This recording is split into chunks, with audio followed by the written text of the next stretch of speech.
This is your timed read for the week for grade 5 students. It's on page 203 and 204 of your term practice book, and the title is Bringing Home Laddie. Papa, let's go! Sophia was dressed and waiting on the shabby wooden porch. Her father couldn't hear her. He was in the neighbor's garden, digging up an ancient tree stump. Sophia shifted her feet and picked at the peeling paint on the railing. The sun hammered down on the porch so that it was not merely hot, but sweltering.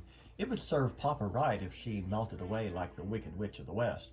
Why should Sophia have to wait? Why couldn't their neighbor, Mrs. Stone, wait instead? Then Papa could drive Sophia to the animal shelter now to adopt her new dog.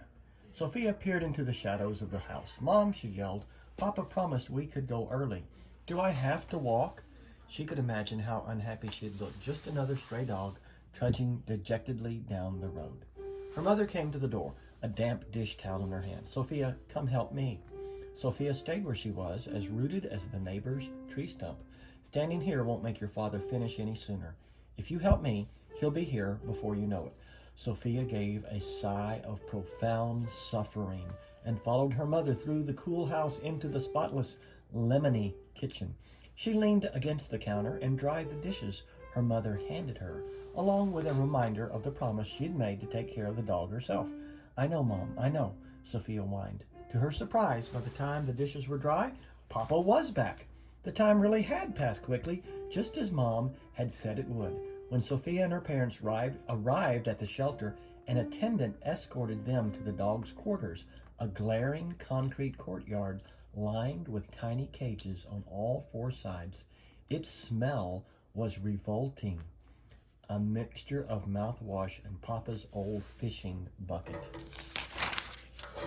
Go look at them, sweetie, said her father with a smile. Sophia was already heading toward one of the cages. As she neared it, the gaunt gray dog inside bared its teeth, backing away and growling. Sophia stared at it blankly. Didn't the dog like her? Maybe none of them would. Tears crowded her eyes, making them ache. The attendant who had followed Sophia offered an explanation. That poor thing's just skin and bones, and she's terrified of people. I think she's been mistreated. Let's go meet Laddie. Sophia looked back at the forlorn little dog, and she could see now how sad it looked. Laddie was larger than the first dog, and his black and white fur was shaggier. When he saw Sophia, he rushed to the front of his cage, lifted his legs, and scrabbled at the wire with his forepaws. One of his eyes was sky blue, and the other was chocolate brown. You can pet him, the woman said to Sophia. He won't bite. Sophia reached toward Laddie's smiling muzzle. The little sheepdog whined and gently licked her fingers. Sophia felt a tug at her heart and realized that Laddie had just slipped a leash over it. The attendant took Laddie from his cage. He rolled onto his back, wagging his tail, and gazed devotedly at Sophia. She rubbed his belly. The attendant showed how to hold his leash in two hands when she walked Laddie and reminded her to clean up after him. Never leave his mess on other people's lawns, the attendant instructed. Sophia nodded, smiling. As soon as they arrived home, Sophia got bowls of water and food for Laddie. She set them on a rubber mat on the kitchen floor and watched while Laddie ate.